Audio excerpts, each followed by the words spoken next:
Supreme court में chief justice B R Gavai पर एक घटना हुई जिसको लेकर तमाम प्रतिक्रियाएं सामने आई। हमारे साथ खुद डॉक्टर राकेश किशोर जी बैठे हुए हैं। उनसे हम बात करते हैं कि क्यों उन्होंने इस तरह का विरोध किया जिससे घमासान मचा हुआ है।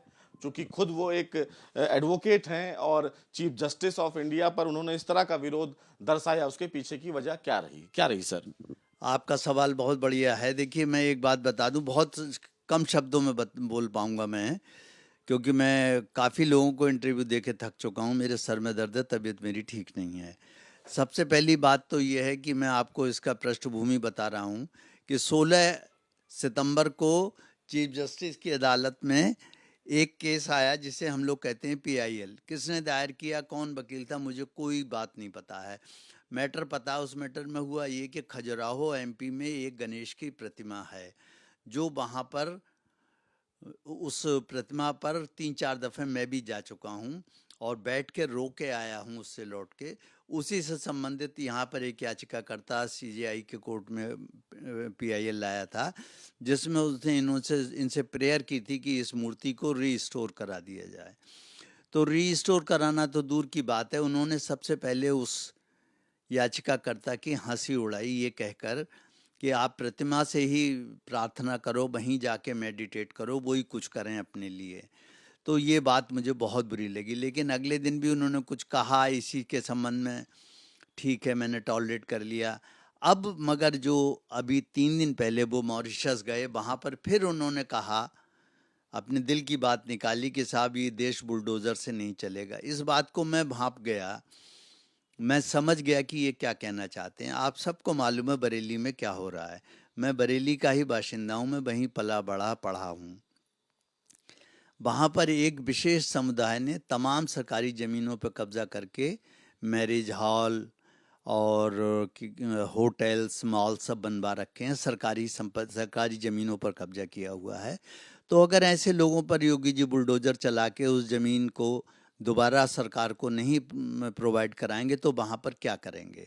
दूसरी बात यह है, अगर उन विशेष समुदाय को लगता है कि उनकी ज़मीनें सही थी और योगी जी ने गलत बुलडोज़र चला दिया, तो उसके ऊपर वो कोर्ट खुली हुई है, वहाँ जा सकते हैं। लेकिन उन्होंने क्या किया, क्या नहीं किया, ये तो जाने दीजिए। अपने आप से जुडिशरी का ये कहना कि बुलडोज़र से नहीं चलेगा, अरे भाई, ये लोग जो हैं क्यों इंटरफेयर कर रहे हैं? हर स्टेट का एडमिनिस्ट्रेशन, उसमें शांति बनाए रखना, अपनी संपत्ति का सुरक्षा करना, ये सब चीफ मिनिस्टर के अंडर में चुनी हुई सरकार है। अब इसके ऊपर एक एग्जाम्पल और देना बहुत ज़रूरी है। हल्द्वानी में ऐसे ही केस है। हल्द्वानी भी मैं जा चुका हूँ, उस जगह को मैंने देखा है। रेलवे ट्रैक के दोनों तरफ बहुत सारी ज़मीन पे कुछ विशेष समुदाय के लोगों ने कब्जा किया हुआ है। वो भी मैटर सुप्रीम कोर्ट में पेंडिंग है। पेंडिंग क्या, उस पर 3 साल पहले सुप्रीम कोर्ट से ऑर्डर पास हो गया, स्टे लग गया। अब स्टे लगने से ये हुआ, वो ज़मीन आज तक रेलवे के पास दोबारा नहीं पहुंची है, उसी विशेष समुदाय के पास है। तो ये इस तरीके की जो ये सुप्रीम कोर्ट से जब समय समय पे ऑर्डर आते हैं। एक और एग्जांपल दूंगा आपको। एक लड़की थी नुपुर शर्मा, उसने कोई गलत बात नहीं की, जो इनकी पुस्तक में लिखा है उसी बात को रिपीट किया। उस पर कह दिया गया कि सर तन से जुदा। वो मैटर भी सुप्रीम कोर्ट पहुंचा, तो सुप्रीम कोर्ट में उसी लड़की को फटकार लगी कि भाई आपने देश का माहौल बिगाड़ दिया। जिन लोगों ने कहा सर तन से जुदा, उनके खिलाफ कोई कार्रवाई नहीं। तो इन सब चीज़ों से मैं बहुत आहत हुआ। और सबसे ज़्यादा जो मॉरिशस में जाके उन्होंने कहा, उससे लगा कि इस देश की जो जुडिशरी है उसको पहले अपने दायरे में रहना चाहिए, संविधान के अंदर रहना चाहिए, हर धर्म की कद्र करनी चाहिए, किसी के धर्म का मजाक नहीं उड़ाना चाहिए।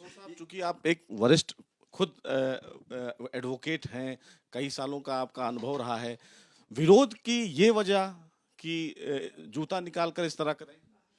नहीं, मैंने आपसे कहा, मैं आपसे कहना चाहूँगा कि मैंने कुछ भी नहीं किया।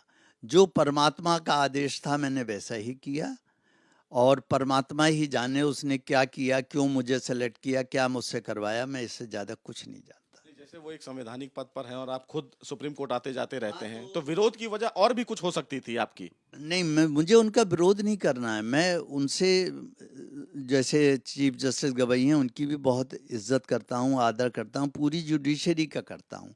लेकिन साथ ही साथ बिल्कुल ऐसा ही है कि जैसे कि अच्छाई भी है बुराई भी है, दोनों है समाज में, मगर ये बुराई जरा कुछ ज़्यादा होती जा रही है कि सनातन धर्म। देखिए मैं बताता हूँ, अभी दिल्ली का ही एक केस है, उसमें आप देखिए कि थाने को एक विशेष समुदाय की भीड़ ने घेर लिया, पुलिस वालों ने उन पे कार्रवाई की, 10-12 आदमियों को चिन्हित किया, जेल में डाला। तो जुडिशियल मजिस्ट्रेट ने या सेशन जज ने ये कह के छोड़ दिया कि इनके खिलाफ कोई इंडिपेंडेंट विटनेस नहीं है। मुझे बताइए, जब थाना घिरा हुआ है तो कोई दूसरे समुदाय का आके वहाँ पर गवाही कैसे देगा? पुलिस वालों को ही गवाही काफ़ी है, उनके पास सीसीटीवी लगे होते हैं, सब कुछ है। इस पे ऑर्डर पास करें कि थाना कोई नहीं घेरेगा। पुलिस पे ऑर्डर होना चाहिए कि 100 मीटर के या 50 मीटर 10 मीटर के दायरे में अगर भीड़ आती है तो गोली चलाने का आदेश होना चाहिए, थाने का घेराव बंद हो जाएगा। जिसमें कानून होना चाहिए, कानून का पालन होना चाहिए। जिस तरह का विरोध आपने किया, उससे कहीं ना कहीं सवाल खड़े हो रहे हैं। क्या आपको पछतावा नहीं है कि ये जो मैंने किया वो नहीं करना चाहिए था? देखिए मैं फिर कह रहा हूँ आपसे, एक बात और कह दूँ, मैं बहुत बड़ा अहिंसक हूँ, मैं गौतम बुद्ध को बहुत मानता हूँ, उनकी शिक्षा दीक्षा पे चलता हूँ। लेकिन आप भी ये देखिए कि क्या वजह थी कि एक अहिंसक टॉलरेंट कौम का आदमी इस लेवल पर उतर आए, क्योंकि उसको एक धर्म को इस कदर पुश किया जा रहा है बैक टू दी वॉल। किसी कुत्ते को भी पुश टू दी वॉल करेंगे तो वो लौट के काटेगा आपको। ये एक्शन का रिएक्शन था, कुछ नहीं है इसमें। मैं आज भी सब सम्मान करता हूं, मगर उन लोगों को भी अपने संविधान के दायरे में रहने की प्रार्थना करता हूं। तो आपको लगता है, आपको पछतावा फिलहाल नहीं है कि जो कुछ किया मैंने वो सही किया, गलत किया? मुझे किसी चीज़ का कोई पश्चाताप क्यों नहीं है, क्योंकि मैंने कुछ किया ही नहीं है। जो परमात्मा ने कराया वो हो गया, परमात्मा की जैसी मर्जी। अब मुझे जेल मिले, फांसी मिले, काला पानी की सजा हो, जो अब नहीं होती है, मगर हो तो हो, उसी परमात्मा के ऊपर हूँ मैं, वो ही करेगा जो करेगा। परमात्मा कभी इस तरह की एक्ट करने के लिए तो नहीं कहता कि आप इस तरह का एक्शन का रिएक्शन करें, कि आप सूज फेंकें, वो भी संवैधानिक पद पर बैठे हुए व्यक्ति पर? अगर आपको कोई एक्सपीरियंस है इस चीज़ का कि परमात्मा क्या कहता है क्या नहीं कहता है, तो मैं उसकी कद्र करता हूँ। मुझे नहीं मालूम आपको कोई इसमें एक्सपीरियंस है कि आप परमात्मा ने ये कहा ये नहीं कह सकता। अरे आप उस देश में निवास करते हैं जहाँ राक्षसों के नाश के लिए रामचंद्र जी ने धनुष उठाया, कृष्ण भगवान ने क्या क्या किया, परशुराम ने क्या क्या किया, कोई बहुत सारे एग्जाम्पल मैं गिना सकता हूँ। आप ये मत सोचिए परमात्मा खुद उठा लेता है अस्त्र शस्त्र, हम तो चीज ही क्या है। तो पुलिस ने फिर आपसे पूछताछ की, काफी घंटे पूछताछ हुई, क्या कुछ चीजें पूछी गई? आपको डर नहीं लगा कि ये जो एक्ट हुआ इसके बाद कानूनी कार्रवाई हो सकती है? वकालत को लेकर तमाम एक्शंस लिए गए, बीसीआई की तरफ से एक्शन लिया गया?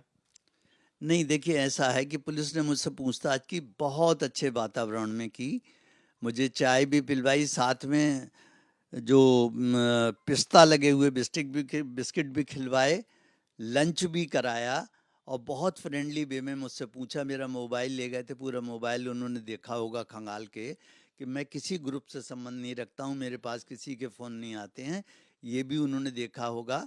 और दूसरी बात ये कि जो कार्रवाई की जहाँ तक बात है, मुझे नहीं पता क्या शक्ति मेरे साथ थी उस समय, वो मैं मानता हूँ परमात्मा की ही शक्ति थी, जो मुझे ये सोच, जो जब मैं कोर्ट उसके डीसीपी एसीपी के रूम में था, तब मुझे लग रहा था वो कोई शक्ति मेरे साथ है जो कह रही है कि परमात्मा की इच्छा पूरी हो, वो 3 साल की सजा कराए, 7 साल की कराए, फांसी पे लटकाए, उसकी इच्छा पूरी हो।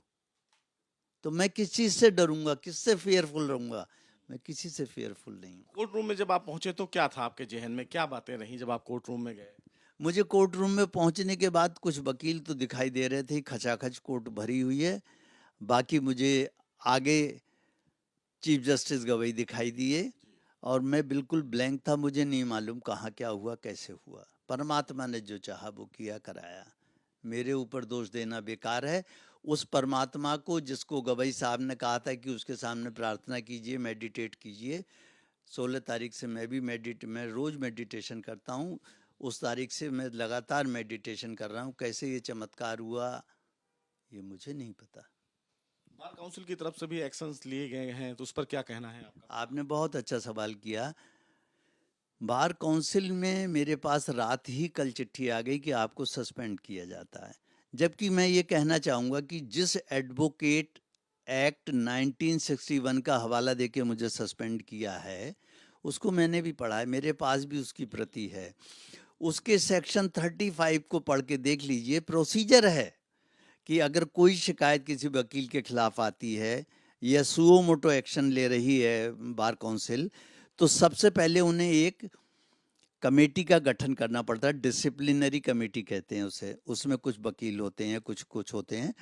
उसको फिर हमें एक नोटिस देना होता है, शो कॉज नोटिस। फिर हम उसका जवाब देते हैं, फिर डेट लगती है। उसके बाद कोई एक्शन लिया जाता है कि सस्पेंड होंगे या रोल से नाम काटा जाएगा या रेप्रिमांड करके छोड़े जाएंगे। तो मज़े की बात यह है कि मुझे ना कोई नोटिस दिया गया, ना मुझे प्रिंसिपल ऑफ नेचुरल जस्टिस कहलाता है उसका खिलाफत की गई। एक बात और कहना चाहूँगा, मेरी बात सुन जरूर लीजिएगा। एक बड़े नामचीन वकील हैं मिस्टर प्रशांत भूषण, उन पे कोर्ट ने एक बार कंटेम्प्ट ऑफ कोर्ट किया, ₹1 जुर्माना भी लगाया। मुझे बता दीजिए बार काउंसिल ने उनके खिलाफ क्या निर्णय लिया? कंटेम्प्ट है। मेरे खिलाफ निर्णय ले लिया क्योंकि मैं उन्हें इजी पॉन दिखाई दिया, मैं उन्हें इजी टारगेट दिखाई दिया, मुझे सस्पेंड कर दीजिए। परमात्मा की मर्जी है, आपने कर दिया, बहुत अच्छा किया है आपने। गवई साहब ने कहा फिलहाल आपके ऊपर कोई कार्रवाई ना की जाए और तमाम चीजें नहीं, तो क्या कहना चाहेंगे गवई साहब को आप, और क्या अभी भी नाराजगी है आपकी? मेरी कभी किसी से ना पहले नाराजगी थी ना आज कोई नाराजगी है। मैंने आपसे कई बार कहा कि परमात्मा ने जो कराया वो मैंने किया। अब बस मैं आपसे इससे ज़्यादा कुछ कह नहीं सकता क्योंकि मेरे बस में कुछ भी नहीं है। अभी गवई साहब से क्या कहेंगे? अभी गवई साहब, मुझे ये नहीं पता कि गवई साहब ने अच्छा किया या बुरा किया मेरे साथ। आपको नाराजगी उसी बात से थी जिस तरह का बयान था उनका? हाँ, मुझे वो नाराजगी तो खत्म हो गई क्योंकि हर एक्शन का रिएक्शन होता है, बात खत्म हो गई। उसके बाद कोई अब बात कोई नहीं है उनके खिलाफ, कोई किसी के खिलाफ नहीं। जुडिशरी से जरूर प्रार्थना है कि भाई सनातन धर्म के खिलाफ जब के मामले में कोई फैसला आए तो जरूर ध्यान रखें कि हमारा भी अस्तित्व बना रहने दें। हम ख़त्म होने के करार पे हैं, हम पे कोई देश नहीं है। पहले ही इस देश के, सनातन देश के 3 टुकड़े हो चुके, अब और टुकड़े होने वाले हैं, ये भी मुझे मालूम है। हम कहाँ जाएंगे, हमें जीवित रखिए प्लीज। सुप्रीम कोर्ट तो सर्व धर्म समभाव के लोगों पे चलता ही है। कथनी करनी में अंतर है उनकी, ये मैं आपको बताता हूँ। कहते कुछ हैं, करते कुछ हैं। ये आपकी नाराजगी बोल रही है? ये आप कह सकते हैं नाराजगी, मेरी नाराजगी नहीं है। मैं अंदर से किसी से नाराज नहीं हूँ। मैं अपनी पत्नी तक से नाराज नहीं हूँ, तो मैं किसी दूसरे से क्या नाराज हूँ? नाराजगी थी तभी तो आप जूता लेके वहां पहुंच। वो मैंने, आप जाने क्यों अपनी बात मेरे मुंह में डाल रहे हैं। कोई नाराजगी नहीं, ये परमात्मा से का एक्ट है। परमात्मा ने मुझसे जैसा कहा वैसा मैंने किया। भैया मैं करता नहीं हूँ, मैं मात्र साक्षी हूँ, बस इतना ही मेरा समझ लीजिए आप। देखिए सीधे साहब, किशोर साहब ने बेबाक तरीके से अपनी बात रखी। उनका सीधे तौर पर कहना है कि जो कुछ हुआ वो किसी दैवीय शक्ति का एक आदेश था जिसका उन्होंने पालन किया, और फिलहाल उन्होंने जो किया उसका पछतावा उन्हें फिलहाल नहीं है। लेकिन सीधे तौर पर यह कहा कि सनातन धर्म का सम्मान होना चाहिए, और इसीलिए फिलहाल किशोर साहब की तरफ से बातें रखी गई कि जो भी बातें थी, जो उनके दिल में था, वो तमाम चीजें उन्होंने कोर्ट के समक्ष रखी, और तमाम बातें उन्होंने अपनी सबके समक्ष रखी और ये बताया कि किस तरह की चीजें सामने हुई। नहीं, देखिए आप जो ये कह रहे हैं कि सनातन धर्म का सम्मान, मैं सम्मान नहीं कह रहा हूँ। सनातन धर्म का अपमान और मजाक नहीं उड़ाना चाहिए, वह इतना कह रहा हूँ। मैं ये नहीं कह रहा हूँ सम्मान कर रहे हो, हमें बड़ी ऊंची पदवी दे दो, हम नहीं मांग रहे। हमारा अस्तित्व बना रहने दे जुडिशरी। हमें सम्मान नहीं चाहिए, हमें अपने साथ न्याय चाहिए। हमारे साथ न्याय कीजिए, हमारी मजाक मत उड़ाइए। बस मेरा इतना ही संदेश है।